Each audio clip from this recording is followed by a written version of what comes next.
Good morning and welcome to the United States National Academy of Medicine International Health Policy Fellows Seminar. This program is a unique partnership between the National Academy of Medicine in the United States and a sponsorship with the Chinese University of Hong Kong. My name is Greg Margolis and I am the Director of Health Policy Fellowships and Leadership Programs at the U.S. National Academy of Medicine. And it is my honor and privilege to serve as the Master of Ceremonies for today's session. Our topic for today is the global coordination on vaccines to counter pandemic threats, key messages and implications for the Hong Kong Special Administrative Region. Today's session will include a presentation by the inaugural National Academy of Medicine International Health Policy Fellow, Professor Roger Chung. As part of this fellowship experience, Professor Chung served as a consultant on the National Academies of Sciences, Engineering, and Medicine consensus report entitled Countering the Pandemic Threats Through Global Coordination on Vaccines, the Influenza Imperative, that was released last November. Professor Chung's presentation will be followed by a panel conversation with distinguished guests and world-renowned experts on this important and timely topic. When we envisioned this fellowship years ago, we anticipated that these sessions would be done in person. And I was truly looking forward to coming to Hong Kong to celebrate each fellow's completion of the program. Even as we were planning this event last year, we were optimistic that international travel would have resumed by now, but unfortunately that is not the case. But I am pleased to be joining you virtually and look forward to these sessions being conducted in person in the future. The United States National Academy of Medicine, under the leadership of Dr. Victor Zhao, is fully committed to improving health globally. And partnerships with the Chinese University of Hong Kong and others are an important part of this commitment. On a personal note, I'd like to let you know how much of a pleasure it has been to have an opportunity to work with Roger personally and professionally. In addition to his keen intellect, hard work, and significant contributions while he was here at the National Academy, it was a joy to host him here in Washington, D.C. at the beginning of his fellowship. We know that the international exchange of ideas and perspectives, along with the relationships and I dare say friendships that are made through these sorts of programs, are part of building a healthier future for all. There are many people that have made this program possible, and you'll have an opportunity to meet and hear from many of them throughout this session. But at this point, it is my privilege to introduce Professor Rocky Tuan, the 8th Vice Chancellor and President of the Chinese University of Hong Kong. Thank you, Greg, and thank you all for joining us today. I am delighted to see that so many of our friends and colleagues have joined. Welcome. Today's seminar represents an important partnership between the Chinese University of Hong Kong and the U.S. National Academy of Medicine. As some of you may know, CUHK and the National Academy of Medicine launched this first ever International Health Policy Fellowship back in 2017, before the pandemic, because we recognize the need to build a pipeline of global health policy scholars who can bridge science with policy and help shape sound policies to address health issues that cross international borders. I truly believe that at this moment in the history of the world and of mankind, the COVID-19 pandemic, more than anything else, has painfully highlighted the critical need to build such a pipeline.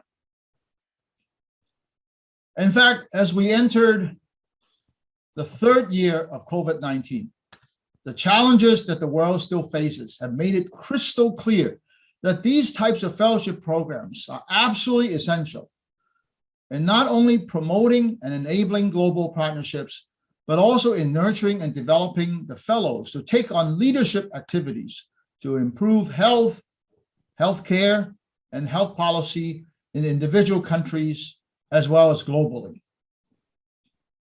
Now, while different nations have and continue to have different responses to COVID-19, it is evident that global coordination is critically needed to enable future vaccine preparedness, in particular to ensure equitable worldwide access to vaccines and to adopt evidence-based best practices for response effectiveness.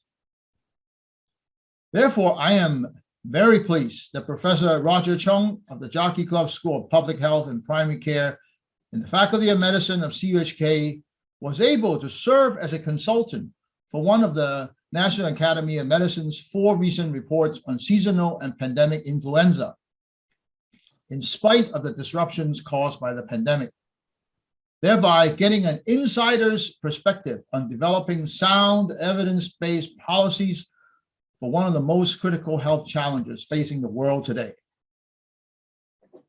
In view of the recent 5th wave of COVID-19 that hit Hong Kong very hard about 3 weeks ago, Professor Chung's presentation couldn't be more timely. Moreover, his presentation coincides with Roger's upcoming new role as a co-director of the CUHK Center for Bioethics with Dr. Ann Lau, when Dr. Derek Au, the current center director, steps down in March after 5 years of service in this position. Dr. Au will continue to serve as a professional consultant for the center while he will embark on the next chapter of his life. I believe I heard that he'll be writing books. Reading those books. So I would like to take this opportunity here to give my sincere thanks to Dr. Au for his outstanding leadership at the center and give him my warmest wishes for all his future endeavors. Under the coming new directorship at the center, it is my sincere hope that the partnership between CUHK and the U.S. National Academy of Medicine will continue to thrive and support the formation of global partnerships that are very much needed to identify pathways to solutions in addressing health issues that cross international borders. So with that, I will pass the Zoom microphone over to Dr. Victor Zhao, President of the National Academy of Medicine. Victor. Thank you, Professor Tuan. Dear Rocky, it's wonderful to see you and so many friends and colleagues. You know, I really miss Hong Kong. We wish this meeting was held in person. You know, it's been over 2 years since I've been in Hong Kong. So as we all said, let's pledge to come together in person next year. We're gonna drive out the virus, SARS-CoV-2. We're gonna overcome all the problems and we'll be together celebrating. Now, before I start, I do want to take the opportunity to acknowledge a few people who are present. Professor Y.E. Chang, the Pro Vice Chancellor of CUHK, of course, Dr. Edgar Chen, Senior Advisor to Council, and I'll say a few words about him later. Professor Tai Fai Fook, Professor E.K. Yu, who's here, Professor Derek Au, you heard about him, and of course, Professor Jin Wu, and so many other distinguished guest faculty and students. Certainly for me, it's a great pleasure to be with you in this very important event, even though it is almost 9 p.m. in the United States East Coast. But this inaugural International Health Policy Fellowship, co-hosted, and this seminar co-hosted by National Academy of Medicine and CUHK, we're so privileged to be collaborating with you, Rocky, and with your university on this pioneering effort. Now, for some of you, you may not be familiar with the U.S. National Academy of Medicine, so let me just say a few words about who we are and what we do. Our founding academy was National Academy of Sciences, founded by Abraham Lincoln and Congress in 1863 as an institution to advise the U.S. government, independent from government, but looking at advancing the well-being of U.S. population. And in 1970, an Institute of Medicine was founded in NAS as the health arm of National Academy of Sciences. And of course, we've been enormously successful.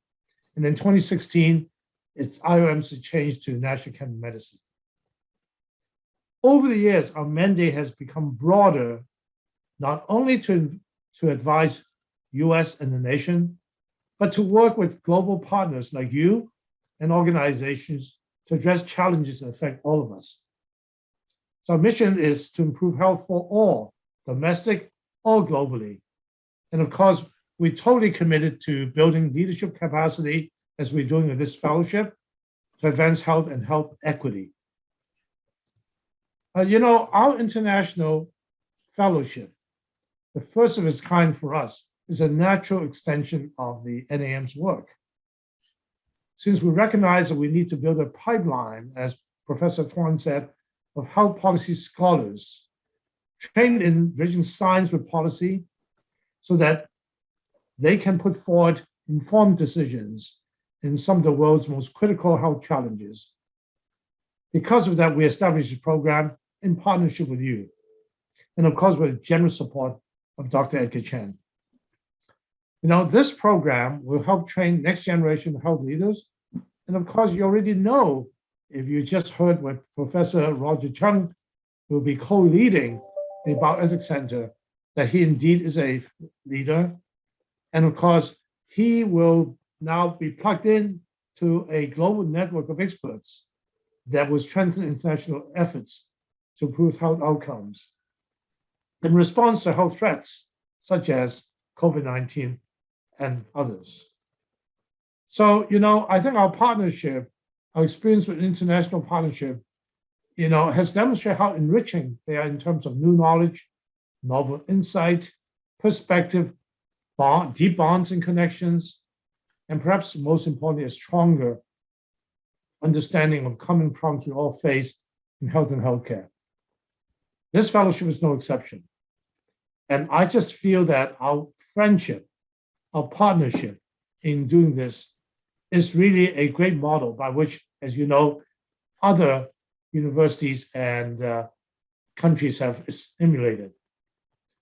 For example, your friend, competitor, Hong Kong U, has also established such a fellowship. So we're very happy to work with, of course, all of Hong Kong. So at this time, I'm not sure if Edgar is on, but I do want to recognize Edgar Chen, because it was his generous support and his vision that made this all possible.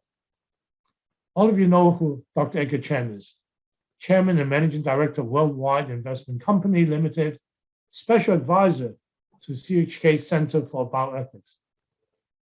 But Edgar Chen was the driving force behind the creation of the CHK Center for Bioethics. Truly visionary approach and focus on real-world ethical challenges in health and healthcare, especially in biomedicine and biotechnology. Edgar and I go way back, too far for me to tell you how many years, but he was my resident when I was an intern at New York Hospital. And so he taught me everything I know and everything I do badly. Sorry, Edgar. So Edgar has gone to do so many great things in medicine, business, public finance, and of course his work on behalf of the center and his generous support of his fellowship. So Edgar, thank you again, my good friend. At this point, I'd like to introduce Dr. Roger Chung. He's our inaugural International Health Policy Fellow. As you heard, he's a wonderful asset to CHK and NAM, and a valued colleague and a real teammate. All of you know that he's professor in the School of Public Health and Primary Care of CHUHK, is social epidemiologist by training. His research uses the lens of biomedical ethics, and justice to examine social determinants of health and health inequalities. That's what we care a lot at the NAM. Looking at social determinants of health, such as poverty, deprivation, socioeconomic disadvantage, environmental housing factors, and migrant status. You know, this happens in the United States, it happens in Hong Kong, happens everywhere. So he's working particularly vulnerable populations such as migrant workers and rare disease patients. But he's also conducting research on age-related issues such as multimorbidity and long-term end-of-life care. Well, all I can say is Roger was able to make significant contributions to the work of the NAM, despite the challenges caused by the pandemic. He supported the work of NAM consensus study, as you heard, in countering the pandemic threat through global coordination of vaccines. As you heard, this study is a part of an initiative to look at influenza preparedness and response based on lessons learned from COVID. So pandemic and seasonal, as you know, a pandemic influenza can be as deadly, if not even more deadly than, in fact, COVID-19. So with that, please join me in welcoming Professor Chung. Thank you very much, Dr. Zhao, for the very, very kind introduction and for really hosting me when I was in Washington, D.C. And, you know, it's a great experience to catch a baseball game with you too. So I'm just going to share my screen over here. So thank you very much, VC, Dr. Zhao, Professor Yo, Dr. Ao, Dr. Pavlin, Dr. Agajang, distinguished guests, ladies and gentlemen. This is going to be my talk for today. Global coordination on vaccines to counter pandemic threats. I'm going to talk about the key messages from the report and also what they would imply for Hong Kong. So as you probably have heard, there are 4 reports coming out from the NAM and the National Academy of Sciences on preparing for seasonal and pandemic influenza through lessons learned from COVID-19. There are 4 of them. Today, I'm going to focus on the first one, which I have worked with, countering the pandemic threat through global coordination on vaccines, the influenza imperative. The other 3 also focused on resilient supply chains for vaccine, R&D, and also non-vaccine influenza intervention. So if you're interested, you can go to their website to check them out. This is the backdrop for today's talk and for the situation that we're facing, the global situation of COVID-19 as of yesterday. So as of mid-February yesterday, more than 400 million and also cases of COVID-19 we see, and also 5.8, close to 6 million deaths. And in June 2021, economists estimated that the pandemic led to a 6.65% loss of global GDP in 2020 alone. COVID-19 is also likely to have lasting effects on global GDP due to the cost of fiscal stimuli, the value of excess deaths and other factors such as loss of businesses and educational opportunities. These effects may also lead to 54.68% loss of total GDP globally from 2020 to 2030, according to a study. However, we have to ask this question. So why do we have to focus on influenza when the crux of the problem seems to be about COVID? Well, from an epidemiological standpoint, COVID-19 doesn't really represent the worst case pandemic scenario, such as the 1918 to 1919 influenza pandemic, which killed 50 million people worldwide. And although the true burden of influenza is unknown, an estimated 1 billion people are infected by seasonal influenza annually and in virtually every country, according to the WHO. And this affects almost 1/8 of the world population every year. Now, however, I have to say, certain novel influenza A might even have the capability and opportunity to make the jump from animals to become highly infectious for humans, and so therefore cause a potential pandemic. So, especially because, the mode of transmission is airborne with short incubation period.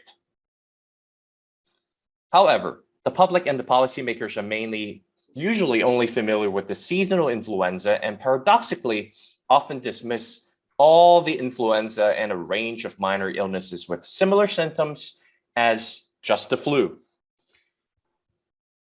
So with that backdrop, that's where we're coming in with the report. And this is the committee members list of the report with study staff that I have to acknowledge over here. And also, I'm very honored to be serving as a consultant with my fellowship for this report. Now, here's the premise of the report. This is the question we're asking. How can the global health community move as quickly as possible to develop and produce safe and effective vaccines and equitably immunize as many people as possible worldwide? And we come up with recommendations. There are 7 of them, and they center on surveillance, pathogen sharing, partnerships for technology. We're talking about R&D and vaccine optimization and manufacturing here, and also access and financing. We're also cognizant that these recommendations are building on a foundational prerequisite where we're talking about a geopolitical context in which one can speak meaningfully of a global community that can take at least some degree of coordinated collective action. In other words, base level of coordination among leading states, leading governments and countries, not global consensus on everything, and not involvement of every country in every single effort, right? So we're talking about some degree of coordinated collective action that is important. And a lot of these are channeled across the G7, the group of 7, and the group of 20, with all these countries, as you can see right here, with cohesion and commitment to this global common purpose. Now, throughout this talk, I'm gonna mention a lot of names of organizations and initiatives and treaties. Some of those you may be very familiar. Some of them may not be as familiar. So here I'm going to do a summary, a very, very quick, a brief summary, so that you understand the landscape when we talk about influenza, COVID-19, vaccine manufacturing, and all those. So let's start with the intergovernmental forums that we have mentioned. We have the G7 and the G20. Those are national level, international level coalitions among different countries. And then we have the UN international organizations under the United Nations. Of course, we know the World Health Organization. And underneath WHO, we also have the GISRS system, which is the Global Influenza Surveillance and Response System, which I will talk more about later. We also have the PIP framework, the Pandemic Influenza Preparedness PIP framework.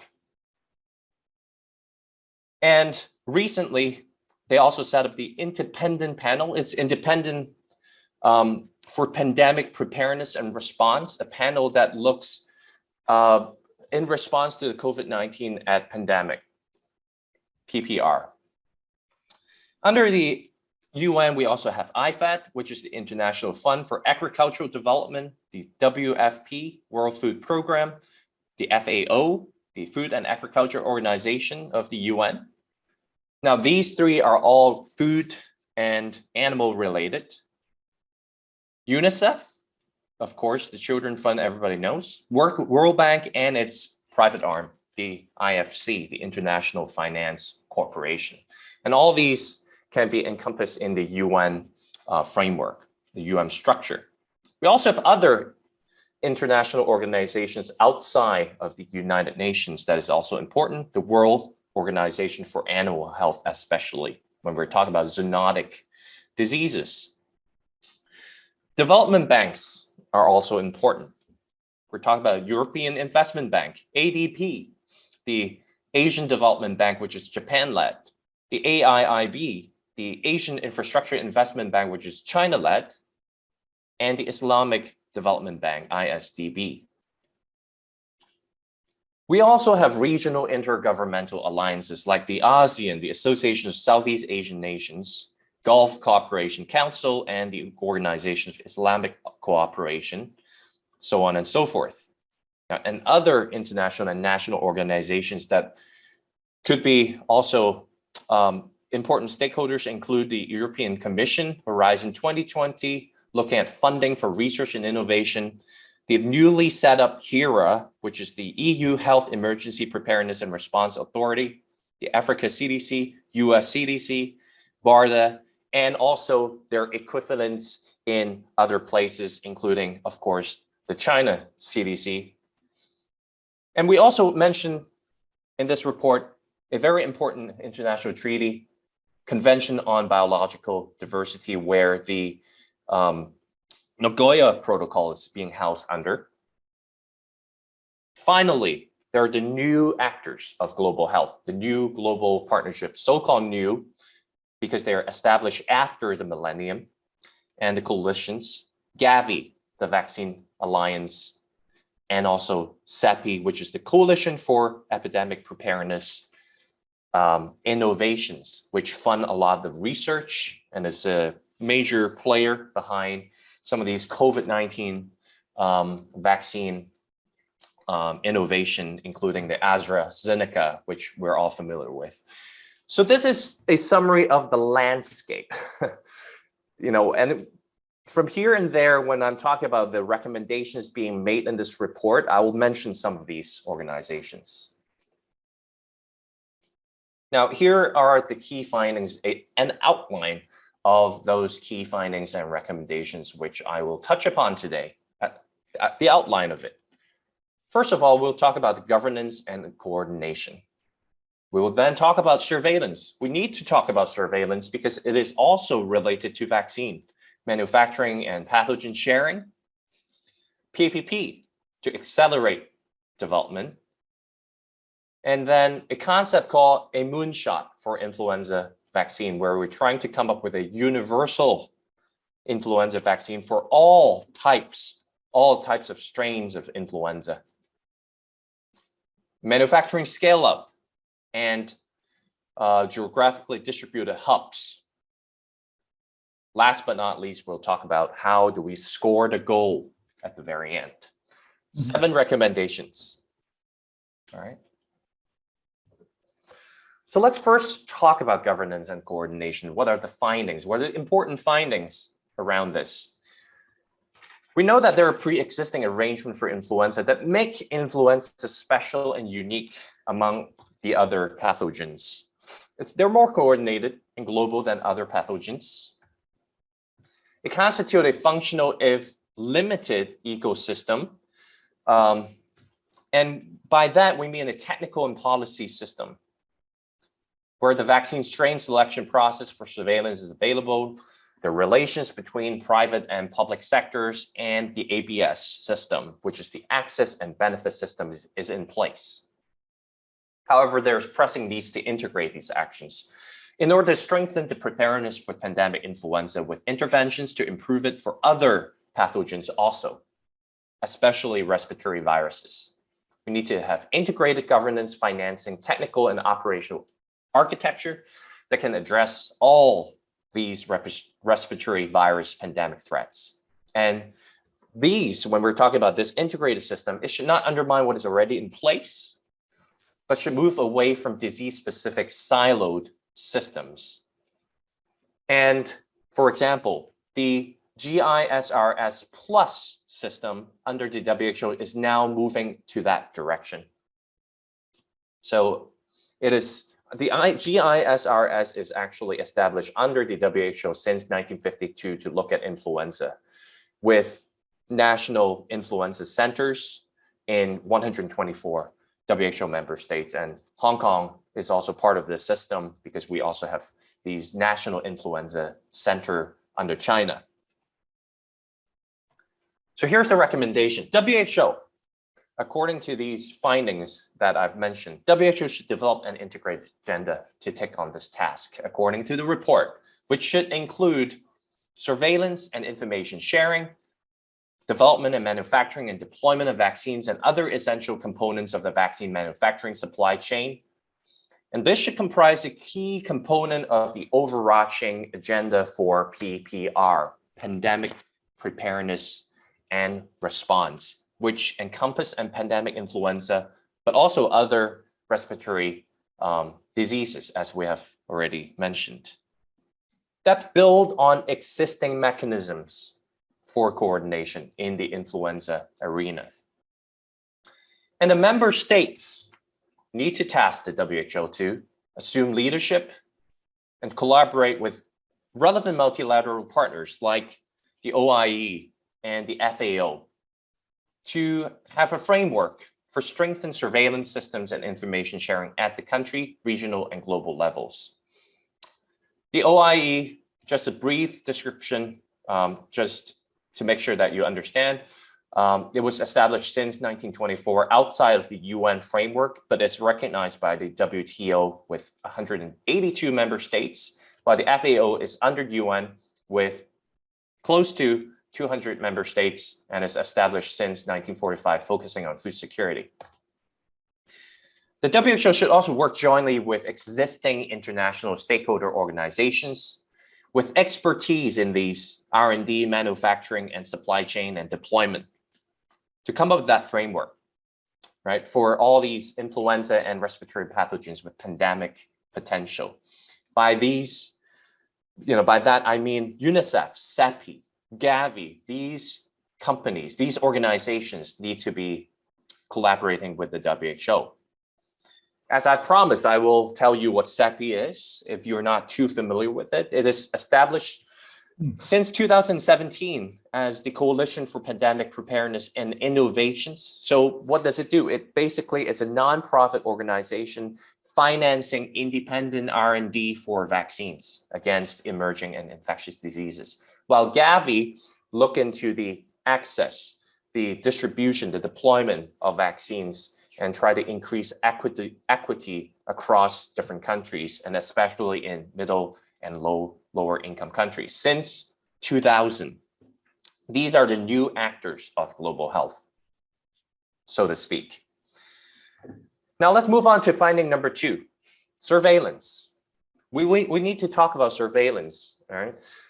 Even though it is not directly related to vaccine manufacturing, but it's still very important because we have a lack of modern, globally integrated surveillance system in place, which could lead to threat to national, regional, and global health security. It seems that there's insufficient financing and political will as of now, and this is not only a problem in the lower and middle income countries. However, there's shared platforms that work across silos that are needed, including human, animal, and agriculture. Now, although there are differences, some people would say, well, there are so many differences across all the different pathogens, the different kind of scientific expertise needed, different specimen collection requirements, so on and so forth. There are commonalities. We can have standardized data and systems. And by that, with that commonalities, we should look into developing a shared platform. And also, national surveillance system has positive externalities for many, many countries, right? So that can also justify external financing when domestic resources are inadequate.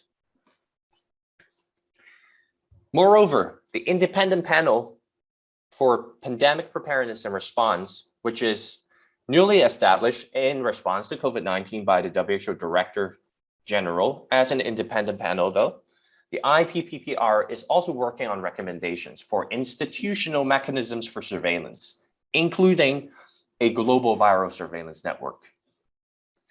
And that network, they acknowledge that it needs to support country ownership and to cover critical influenza data needs as an integrated system, including these genomic sequences, specimens for testing, viruses from human and animal sources. That's why it is very, very important to talk about surveillance system, not just vaccine manufacturing.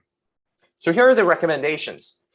With urgency, as the report said, G7, G20 should ensure that increased investments are made in surveillance systems for pathogens with pandemic potential, which support and encompass every country and region by doing the following: to create incentives, structures, pathways for key stakeholders, for developing and implementing integrated surveillance.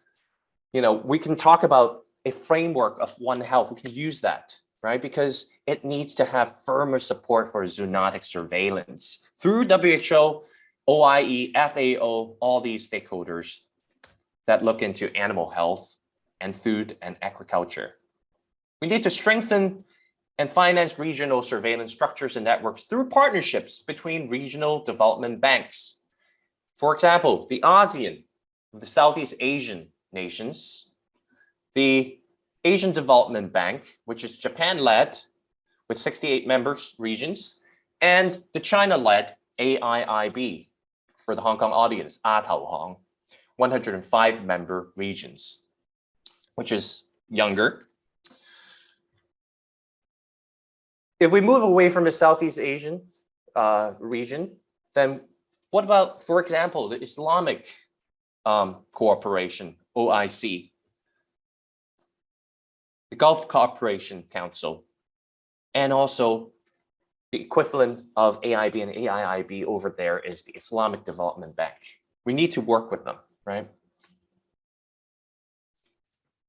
Then we also need to ensure these mechanisms selected by G7, G20 more broadly include sustainable funding for surveillance for respiratory pathogens at the national and regional levels.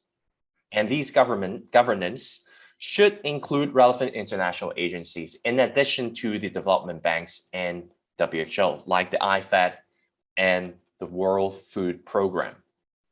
Right, so IFAD under UN, which specialize in addressing root causes of hunger, while the food program, the WFP, specialize on food assistance, right? So when you see those helicopters of WFP, in the developing countries, the people are usually very, very happy because they know that food is actually coming. But the IFAD looks into the root causes of those. So there should be partnership with these organizations. Now, we've talked about surveillance and governance. Let's talk about pathogen sharing. The PIP framework has to be mentioned under the WHO, the Pandemic Influenza Preparedness that is developed by WHO member states since 2011 to strengthen sharing of influenza viruses and to increase access of developing countries to vaccines and other supplies. The PIP framework supports a critical WHO global surveillance system needed for influenza, and it establishes a multilateral agreement that places ABS, access and benefit sharing, and also sharing of viruses of pandemic potential on equal footing. So it's not just about benefit sharing, it's also about information sharing, and avoids bilateral transactional approach and reflects the importance of transparency, equity, efficiency, and accountability shared by these countries. Industry also, not only the countries, but also the private sector and the WHO. So the incorporation of principles into the foundations of any future pandemic instrument treaty should be looked at using the PIP framework principles. However, it can conflict with the Nagoya Protocol on access and benefit sharing, housed under the Convention on Biological Diversity, which is a multilateral treaty passed in 1993, passed in 1992, implemented in 1993. So the full name for Nagoya Protocol is on access to genetic resources and the fair and equitable sharing of benefits arising from their utilization to the Convention on Biological Diversity. What does it do? It established the rights of national governments to determine access to their genetic resources, restricting access to biological resources based on mutually agreed upon terms, prior informed consent, and also fair and equitable benefit sharing practices. Now, therefore, it can conflict with the objective of public health response because the objective for the convention is to protect and to benefit and to share benefits that objective alone can conflict with responding to public health crises. So seasonal pathogen sharing has increasingly become a problem due to these bureaucracy and regulations of the convention, which therefore sometimes and many times alternative virus strains were being used for vaccines. And also the sharing of genetic sequence data may be delayed due to the uncertainty of whether it falls under Nagoya Protocol or PIP framework. So therefore, there's an urgency of ensuring rapid access and sharing of genetic sequence data during pandemic for better genomic surveillance of variants and for vaccine development. And this summarizes and highlights what is not clear under the Nagoya Protocol, whether it falls under PIP or Nagoya Protocol. Now, I'm not going to go into details over there, but here are the recommendations for pathogen sharing. WHA, the World Health Assembly, under the WHO, should explicitly clarify that the PIP framework covers genetic sequence data, according to the report, and use the PIP framework principles as a foundation for future WHO member state agreements to cover a broader range of pathogens for ABS, for access and benefit sharing. And so specifically, with the support of the UN, the WHO needs to establish accountability and compliance monitoring for member states and other parties in the PIP framework and also future agreements. Incorporate the principles of equity, share accountability, and multilateralism in any future pandemic treaty or instrument. Ensure that the system are publicly recognized to be a global public good. Number 3, to develop a mechanism for countries to share viruses openly and rapidly, including their genetic sequences and other essential supporting lab and epi data for both risk assessment and management. It should give incentives for industry and member states to share benefits and products, or else why would they do it, right? And to facilitate transferring technology. Okay, so we've talked about governance, benefit sharing, pathogen sharing, and also surveillance. Now let's move on to talk about PPP, public-private partnership, to accelerate vaccine development. So PPP with the industry is important to allow development of efficacious platform technology-based vaccines, just like what we've seen with COVID-19. Everybody's talking about mRNA technology. That is a platform technology-based vaccine. And these have potential to revolutionize effectiveness, speed, and ability to scale up production, as we have seen in COVID-19 vaccines, overcome some intrinsic constraints of the egg-dominated ecosystem, but there are difficulties. For influenza especially, it has high mutation rate. So therefore, it needs significant investment in early R&D in order to do a good job and to figure out the intellectual issues with the PPP. Several existing organizations may be able to lead large-scale R&D and clinical trials for influenza platform technologies if they are given the expanded mandates matched with appropriate funding and can identify stable markets for their products, including SAPI. Again, it's the Coalition for Epidemic Preparedness and Innovations, which basically receive the donations from a lot of these public, private, philanthropic, and civil society since 2017. BARDA is a US example. I have to give a US example, because this is NAM, right? So BARDA, Biomedical Advanced Research and Development Authority, under the US Department of Health and Human Services, which looks into medical countermeasures against bioterrorism and pandemic since 2006. And the newly established, is only established in September 2021, of the EU HERA, the Health Emergency Preparedness and Response Authority, which looked into access to health threats and research, assessments of health threats, research and availability of these resources. So here's the recommendation. Again, the G7, G20 is important with their newly proposed Global Health Threats Board to negotiate to expand the mandates of CEPI, US BARDA, and HERA, and also the equivalents elsewhere as appropriate to support government industry partnerships for R&D for influenza and other respiratory viruses with pandemic control potential. And the partnership should really focus on optimizing each industry partner's platform using the following structure. They should name a global coordination body to specifically coordinate these partnerships.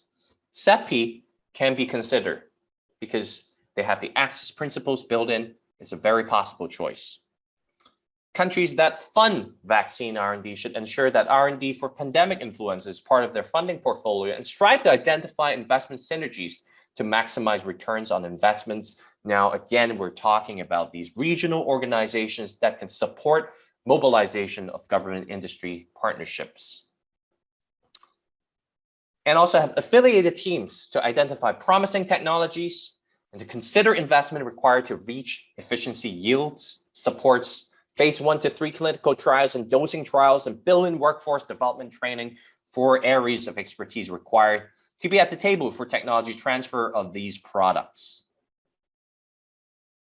Moreover, there should be shared workforce development requirements with the CEPI, the WHO, and also other multilateral partners to help countries to identify and fill the gaps in their ministries of health, labor, and economics expertise before a pandemic. Now, the last 3 findings and recommendations, 5 to 7, has to do with something a little bit bigger. Finding number 5. Currently, this is what we have. Seasonal influenza vaccines are reformulated every year to target the viral antigens anticipated to circulate that year. But we know that flu can develop genetic mutations, and therefore they can become virus with no existing population immunity. That's why it's a problem. That's why we need the moonshot, a universal influenza vaccine that can induce immunity against all or most influenza A strains. Now, it's called a moonshot because it's very difficult to go to the moon. But let me remind everybody that we have done it, okay? Unlike what a lot of people have said before, or the conspiracy theorists have said, human beings have landed on the moon, okay? So we have to think big. But what we need is that we need to have major intensification of research, increase funding. We're talking about push and pull here, right? To incentivize leadership and to have advanced market commitment to it so that, there's a business model for it. We need potential leader, probably CEPI again. The G7 and G20, therefore, here are the recommendations, can do the following. They need to build push element for universal influenza vaccine, possibly led by CEPI with the input from all these that we have mentioned. And also in collaboration, in partnership with those who has a stake in market shaping, which should include the trade and global financing institutions of the US, China, the EU, etc., and also the development banks. And pull element is also important, with technical leadership from Gavi and UNICEF. Why them? Because they are now expert in deploying, distributing, and increasing access to vaccines. And especially, I will mention about COVAX in a little bit. They are also involved with the COVAX. And it should couple with the parallel effort for coronaviruses and other respiratory viruses with pandemic potential. Now, let's talk about manufacturing. We need to scale up manufacturing and to support what we call these hubs, these manufacturing hubs across different countries, across different regions. The current demands for seasonal influenza vaccine vary widely among countries and are not sufficient to support the expansion required to meet the pandemic demands. This is the reality right now. So we need to talk about regional, geographically distributed manufacturing hubs. What we're talking about here is a diversification of the number of locations and types of platforms of these facilities to counter vaccine nationalism and to promote equitable access through self-sufficiency. And it needs to be balanced with increasing overall scale of global vaccine production capacity to reduce the probability and extent of rationing in pandemic. These are the requirements for successful and sustainable distributed manufacturing. We need a lot of things: strong government commitment, strong industry involvement, compliance, good compliance, strong business model, business case, workforce training for technology transfer, and regulatory capacity. These are all very, very important. So therefore, for the recommendation part, again, under the G7, G20 PPR agenda, we should track emerging technologies that may be targets for technology transfer, for vaccines for influenza, and promote industry partnerships with geographically distributed hubs, and to provide these technical training support. We're almost there. So here we're talking about international entity to assume responsibility for catalyzing voluntary technology transfer initiatives for platform technologies. Structures governance should build on and expand upon the WHO and the COVAX work on COVID-19 mRNA hub, so that we can include a diverse portfolio for technologies. And the COVAX Vaccine Manufacturing Task Force can work with vaccine manufacturing bodies to identify supply chain inputs and needs across a variety of vaccine candidates. Now, as I said, I'm going to talk about COVAX in a little bit. And probably you guys have already known, COVAX is a partnership between WHO, UNICEF, Gavi, and CEPI,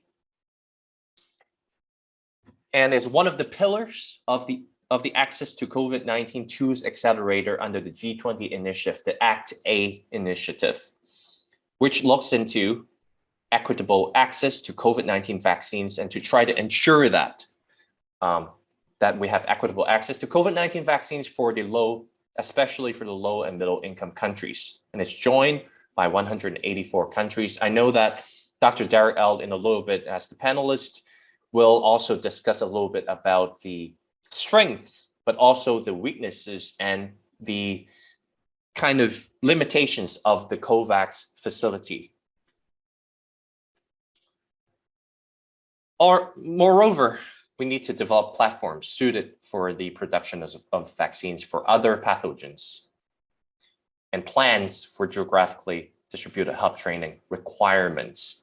Example, we're talking about vaccine regulatory needs, vaccine product sourcing. These are needed. And encourage countries to consider whether they should build new production capacity of these key manufacturing inputs for vaccines, and dedicated funding to support these activities from the World Bank and also from other development banks in conjunction with the IFC, which is the private arm of the World Bank. Finally, we're almost there. This is the last mile. How do we score the goal? Thank you for the time reminder. Let me remind everybody that vaccine availability is not the same thing as vaccination rates. We save lives by vaccination, not only making it available. In many countries, especially the LMICs, lack deployment plans, systems, and experience. What we're talking about here is a warming effect, not a chilling, not a scare tactic, but warming market support for vaccines. And we need to have programs that often focus on procurement rather than supporting infrastructure that ensure effective use. This is what we have right now. So we need infrastructure that ensures effective use, not only on procurement. So UNICEF, Gavi, relevant regional organizations and national organizations, including the government, should be given designated funding to introduce and deploy the next generation seasonal influenza vaccines to support this whole system. The WHO regional offices can also do work with the countries to do more extensive assessment of their readiness to reach appropriate populations. And we can build on the COVID-19 experience, advising member states on best practices with, especially with the experience from countries that had very high immunization rates during COVID-19. We also need to track vaccine safety and the options for adopting no-fault compensation. So let me do a summary here. Key findings. In terms of governance and coordination, we're talking about aligned pandemic preparedness and response for respiratory pathogens with pandemic potential. In terms of surveillance, we're talking about stable financing for an integrated, modern, timely surveillance system. PIP framework and Nagoya Protocol needs to be clarified. PPP, we need global partnership. PPP, global PPPs to support R&D for influenza platform technologies.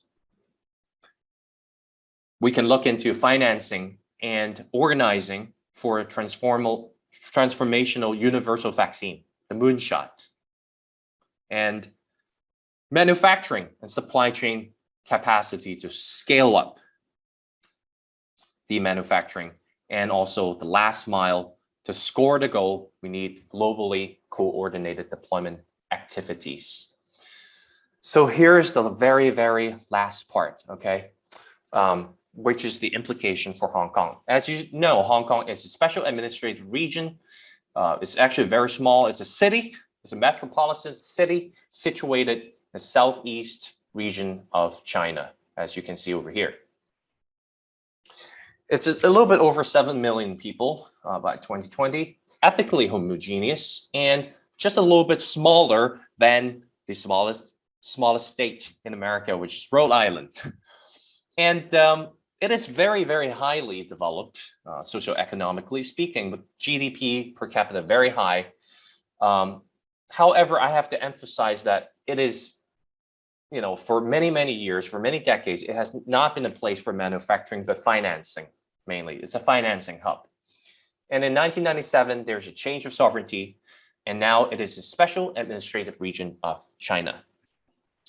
So let me use this slide to try to summarize what are some of these memberships within these international organizations. So Hong Kong, SAR, is one of the 37 member areas in Western Pacific region. And however, the secretary for our Food and Health Bureau attended the WHA as part of a Chinese delegation. We're not a standalone member of IFED or FAO or, World Bank, while we have the UNICEF Hong Kong, which is an NGO for fundraising and advocacy for children's rights. For the GISRS system, we have one of the 2 national influenza centers in China at the Hong Kong U, and one of the 13 H5 reference labs in the world. It's also not a standalone member of the OIE, the World Organization for Animal Health. Not a standalone member, but part of China, which is a member country of the G20. However, for the development banks, we are a member.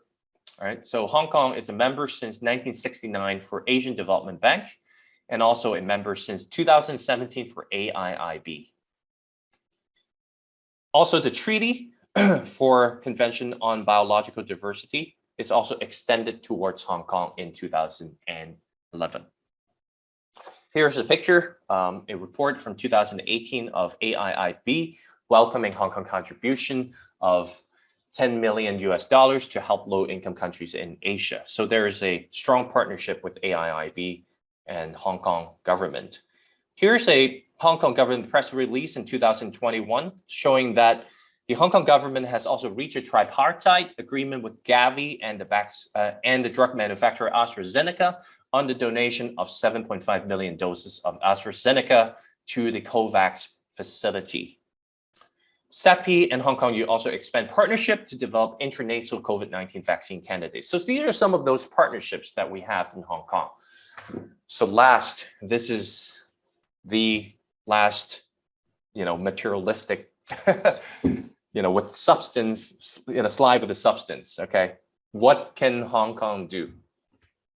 So I'm going to try to match it with the 7 recommendations made by the NAM report here. Hong Kong can participate in the discussion explorations to see if we can support in the platform of the WHA, the integrated agenda of governance financing and technical and operational architecture with partnership of other organizations in the platform of WHA. I think Hong Kong can participate in that as part of the China delegate. For surveillance, it can support explore supporting the financing for regional surveillance structures through partnership with regional banks.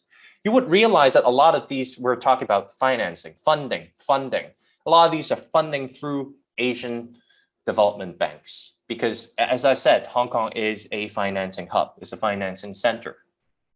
For pathogen sharing, I feel that that's the more national level policy. I think we should follow the national level policy on that issue, on that dimension. Again, for PPP, talking about funding platform technology-based vaccine, funding for a moonshot through these regional banks.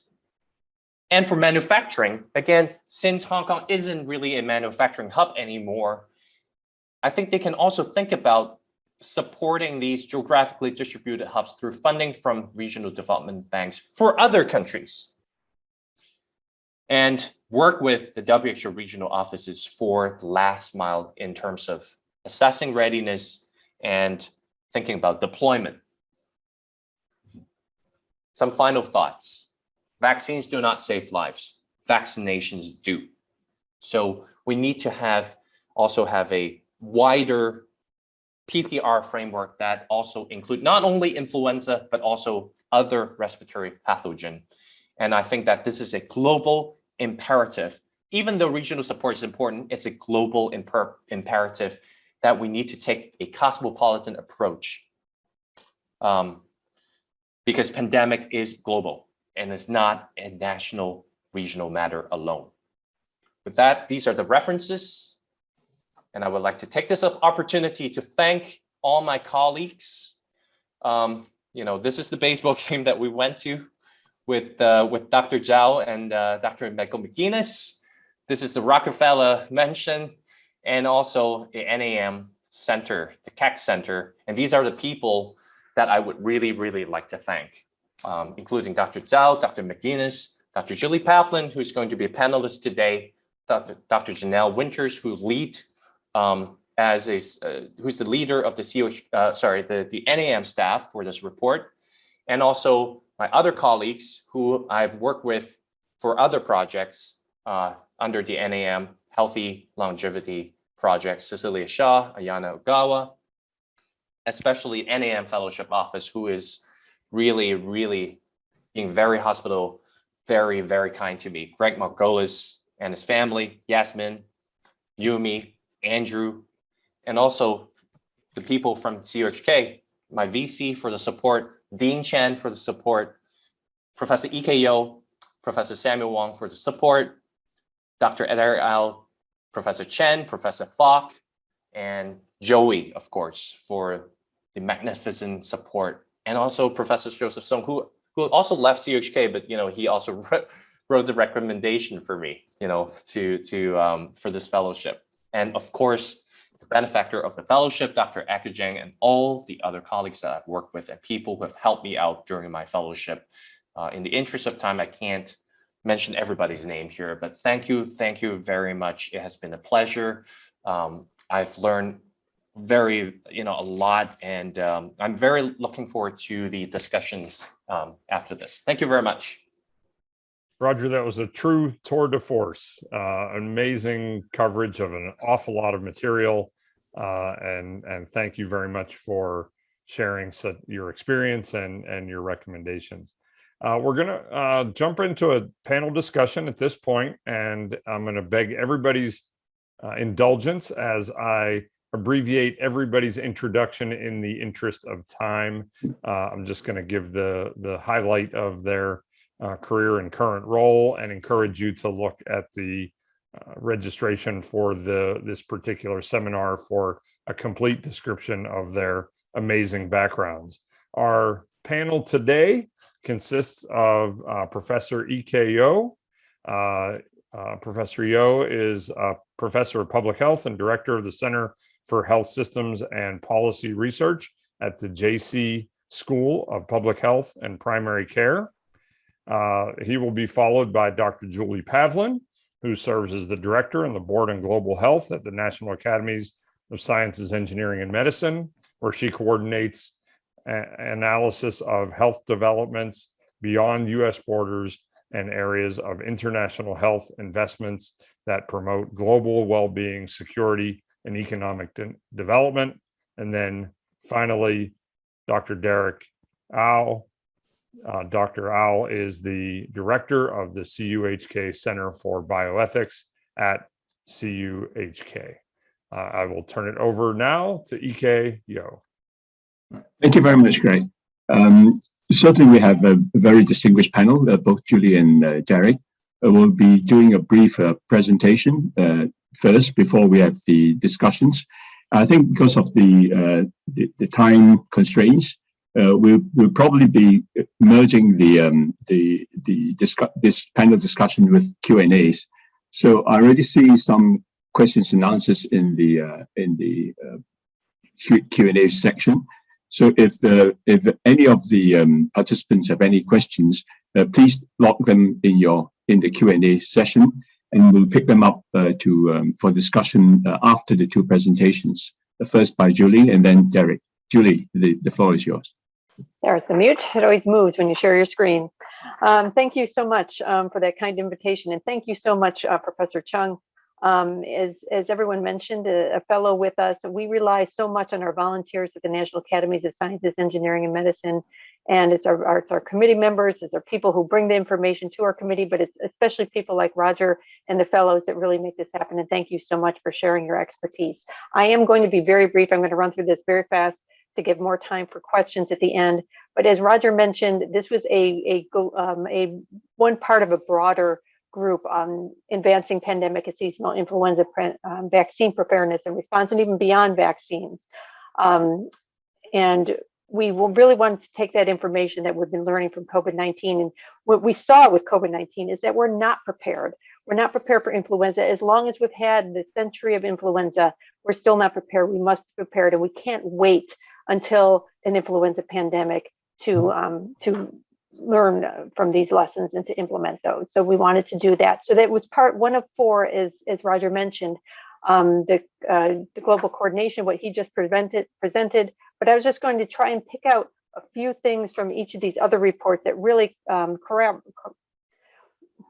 corroborate the work that Roger has been doing and the other committee has been doing, and show that these were four different committees that had different members and worked independently and really came up with some very, very similar hard-hitting recommendations.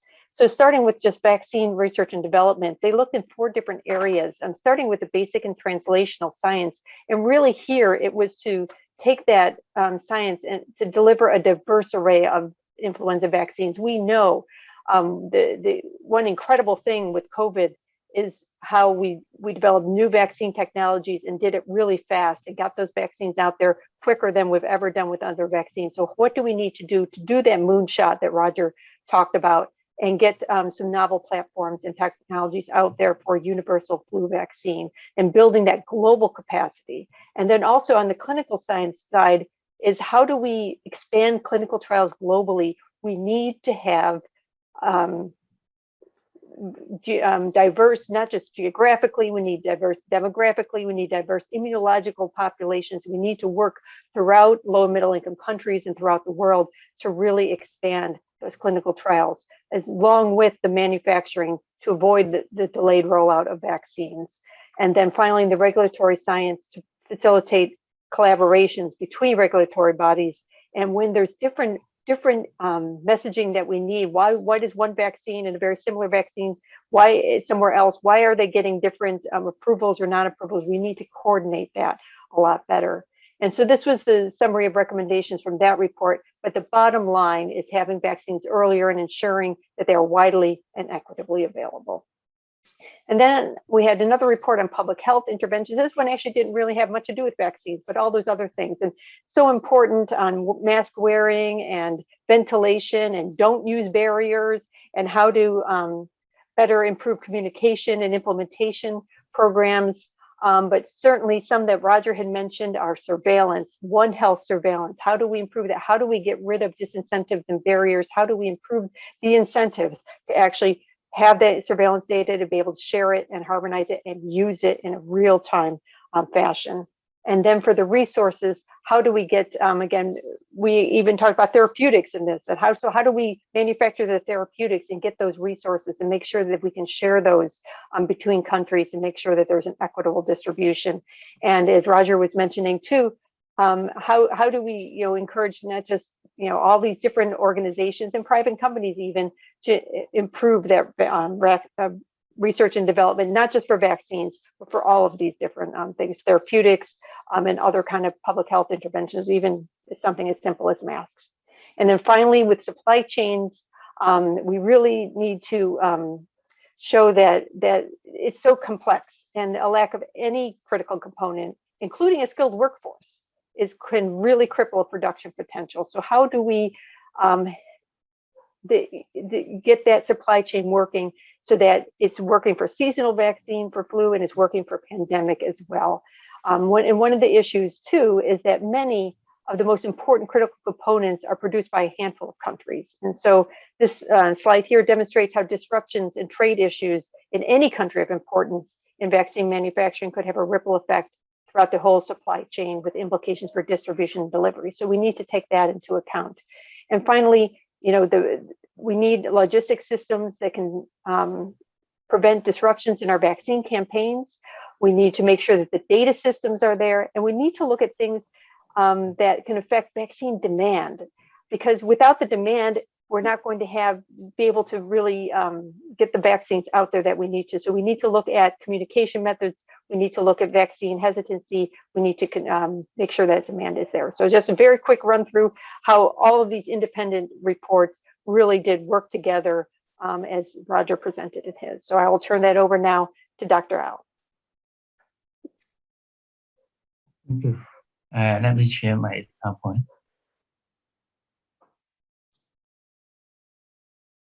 You have heard a really comprehensive presentation and a rich discussion of the macro levels of issues.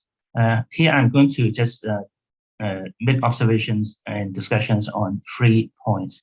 The first two points are related to Hong Kong indirectly, and the third point is related to my observation on the COVID platform and where it may be helping and struggling.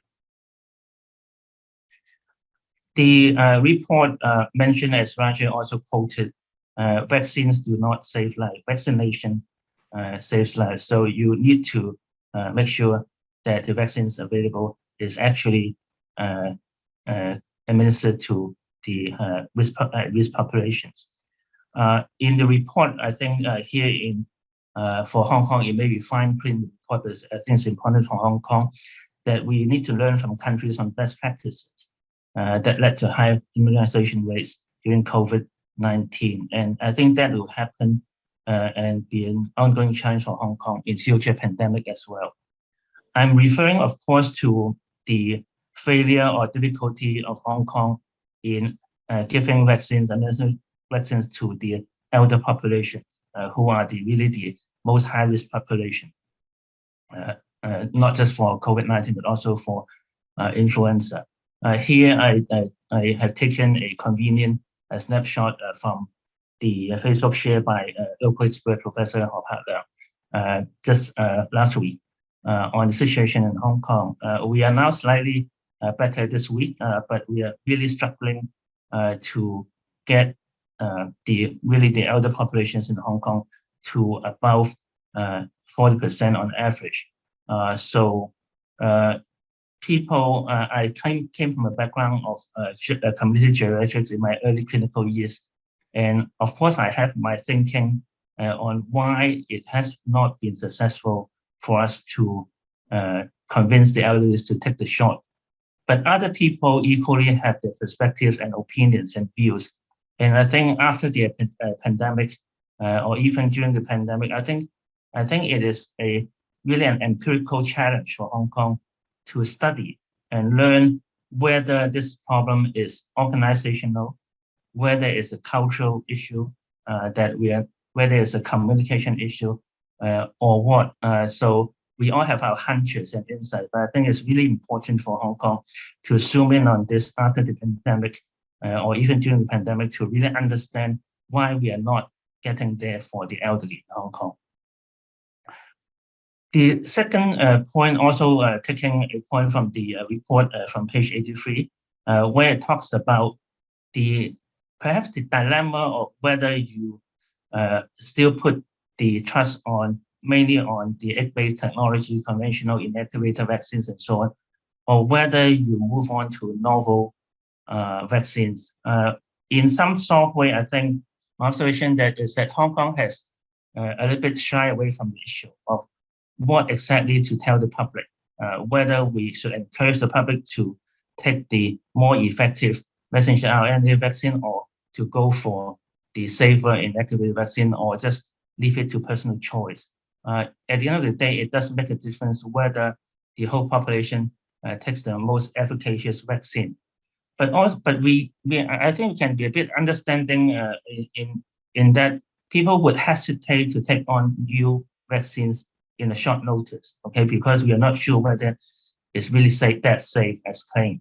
So I think this issue will come again in future in the flu pandemic.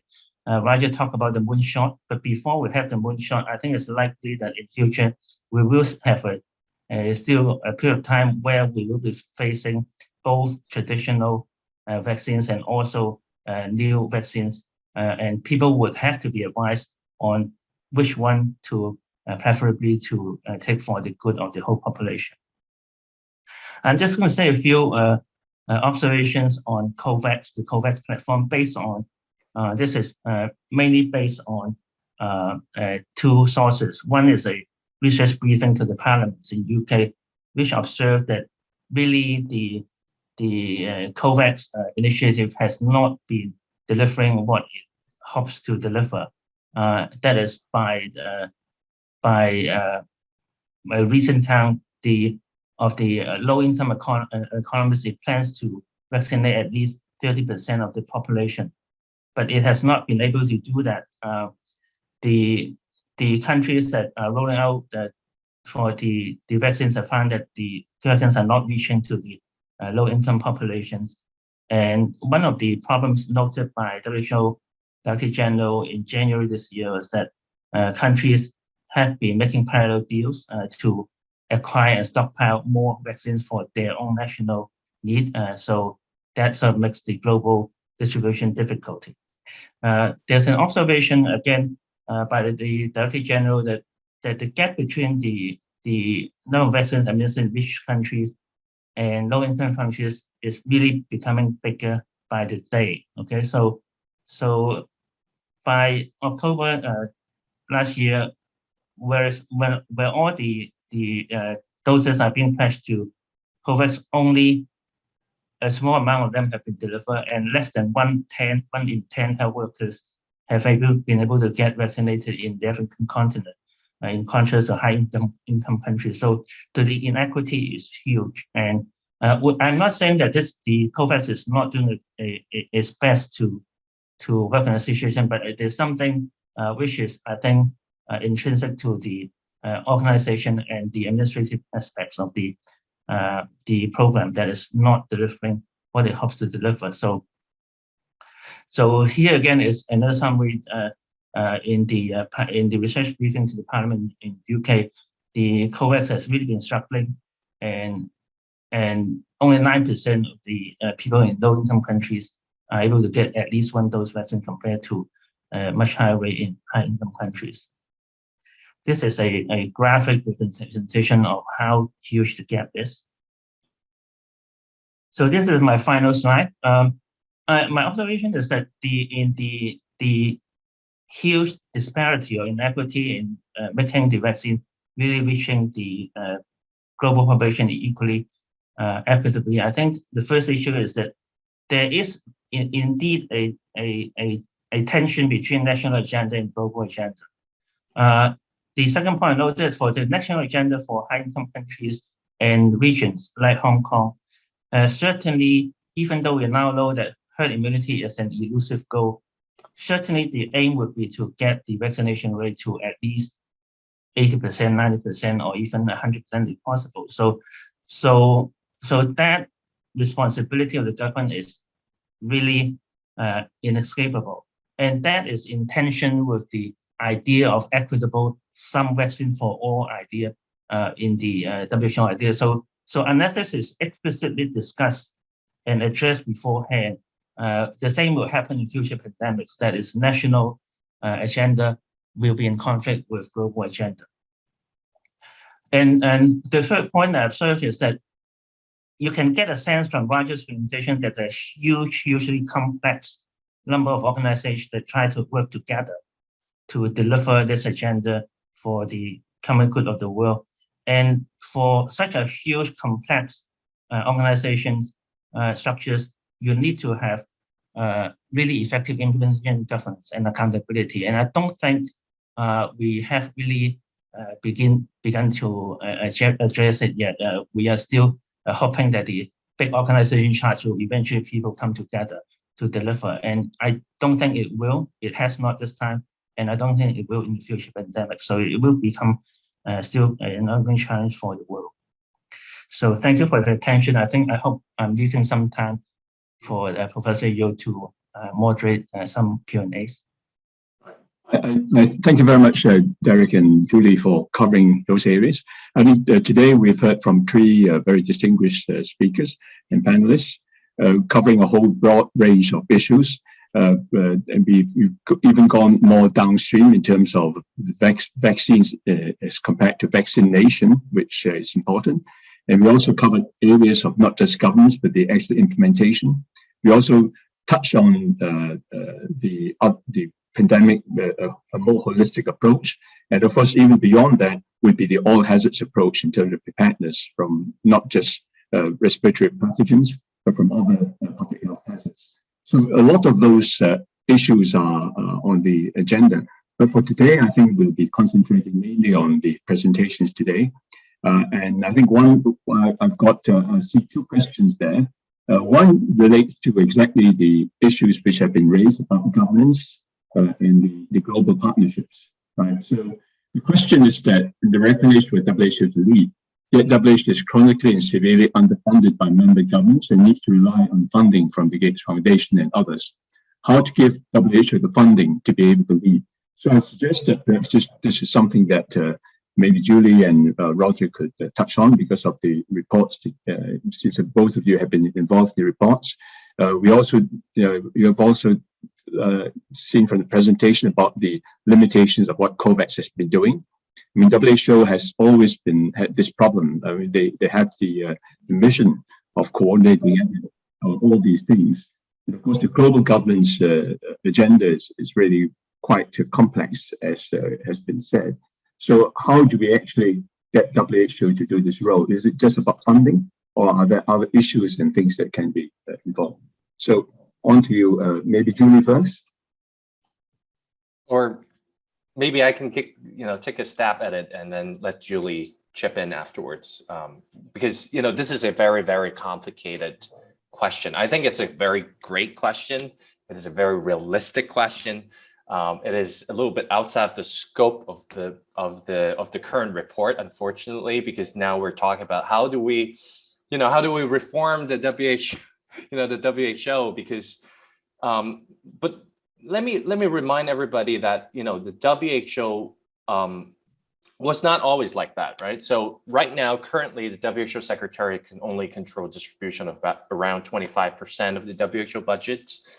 And the other 75% really came from these extra budgetary fund from, as Tony Nelson in the audience has mentioned in the question, 75 of those come from extra budgetary fund from OECD and private donors, right? Like the Gates Foundation. They're all tied to these specific initiatives, but it was not always the case. When we go back to the 1970s, of course, we're not in the 1970s now.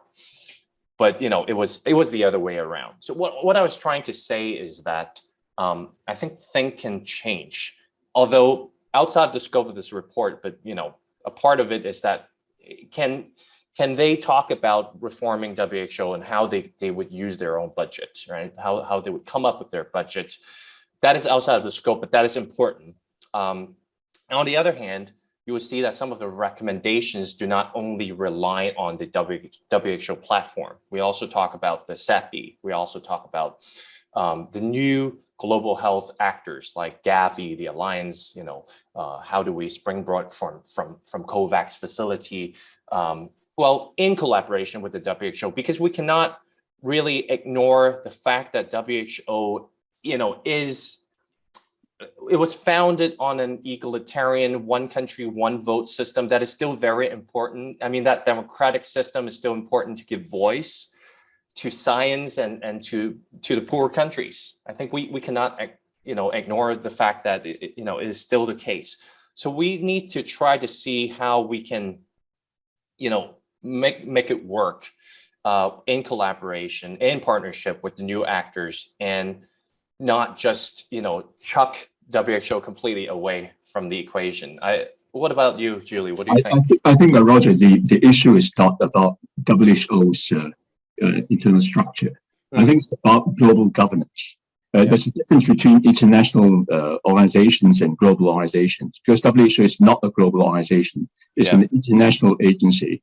And I think the issue which Derek raised is quite important, the national interests and the global interests. Because unless you have a global government, because we do not have a global government, and global governance is really quite messy, as you in the report that the IM showed. Really, there are a lot of international actors. There are governments. There are international organizations. There are global NGOs like Gavi, and there are global business actors, right? And it requires, in this world stage, the coordination and collaboration, and that's the challenge. So, I think that's the challenge in the report, in terms of when the IM's report, when you look at this global leadership, how is it going to happen? What is required for it to happen if there's no global government? Julie, perhaps you could give some insight. Thank you, Professor Yao. I see that Dr. Zhao has his hand raised, and I think he will have some very important things to say along that line. And maybe he'll say something about the pandemic treaty plans, and so better ways to get that regulatory ability to actually hold countries accountable. But Dr. Zhao, can he weigh in? Okay, Victor, would you like to say a few words? Okay. Roger's presentation just showed how complex the world is.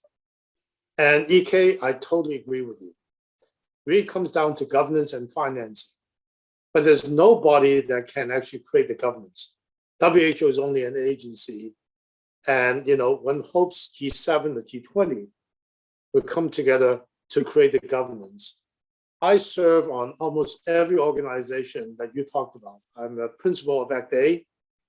I co-founded, along with ACT-A steering committee, COVAX, and I work with, in fact, the G20 high-level panel on financing, which is co-chaired by Senior Minister Tarman and Ngozi from WTO and Larry Summers.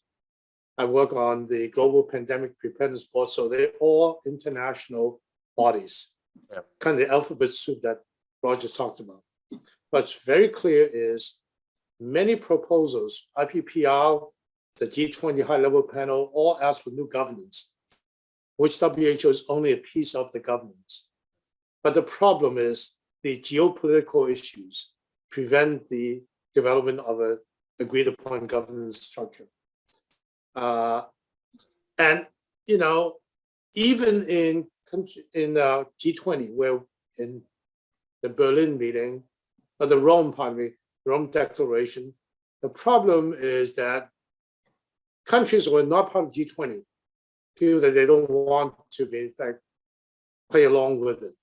So Julie, you're right. There could well be a treaty which everybody would know that they have to abide by certain accountability, but without financing, and without, in fact, governance across beyond WHO. So let's come back to what's COVAX. COVAX is not governed. It's actually a group of volunteers working together. Act 8 is not governed. WHO is the hub that coordinates it. But the governance is that everybody's voluntarily working together. Yeah. So there's not a single budget. People come together to do a collective budget. And so if you look at this, and who's going to give the money is the question, right? So Act 8 still has $16 billion gap for this coming year in 2022, for this year. The report that we put forward in G20 asked for $775 billion for 5 years. Nothing happened. Now it's not dead yet. So right now, Indonesia is the G20 presidency, and there is a task force that's working on this together. And the US government is certainly leading the effort to put more money into it. I do think that, WHO can't even get an increased assessment. They probably will. But again, the country is not willing to do this. So I think what you all said about nationalism is spot on, right? And in COVAX, you know what really happened? COVAX bet on Serum Institute of India to do most of manufacturing. And when the Indian government decided that they'll have export limitation, restriction, nothing can leave India, COVAX has nothing to give, right? Today, COVAX is now distributed 1.2 billion doses. And they're still looking to vaccinate about 70% of the world. However, we need a combination of donation, financing, and, as you said, distributed manufacturing. It's a very big problem. So when we talk about seasonal and pandemic influenza, to me, we have to fix COVID-19 first. And the world is not waking up to it. Despite all this, people are not willing to roll up their sleeve and do this. Okay, thank you very much, Victor. I think it's just very challenging recommendations. I think for the sake of time, I think most of the issues have been covered, because the other question in the Q&A was relating to roles of the pharmaceuticals and their roles in terms of contributing, not just taking from publicly funded research and then benefiting from it. I think those are quite complex issues. I think we heard a marvelous presentation from the panelists and from the report of what needs to be done. But the question that is then in terms of how can it be done? So these are challenging times. And I think the IM has done great reports in terms of providing some insights. And I guess it's something that the global actors have got to see how this can be taken forward. So I'll pass this on back to the moderator to end the session. Thank you very much, EK. And once again, please allow me to thank everybody who has made this program and therefore this session possible. You've heard from many of them today, and please allow me to add my appreciation for their support of this wonderful partnership between CUHK and the U.S. National Academy of Medicine. I'd also like to extend special thanks to Yumi Phillips, the program officer at the National Academy of Medicine, who directly oversees the international fellowships, and Joey So, executive officer at CUHK Center for Bioethics, for their extraordinary leadership and support of this program. It is our firm belief that international partnerships, collaboration, relationships, and friendships are an essential part of building the global trust that's necessary for creating a healthier tomorrow. Please join me in congratulating Professor Roger Chung for his exemplary performance as the inaugural NAM International Fellow, and for setting such a high standard for the future. Allow me to thank you for joining us today. And here is looking forward to the opportunity where we'll all be able to get together and do this for the next International Fellow. Have a wonderful day.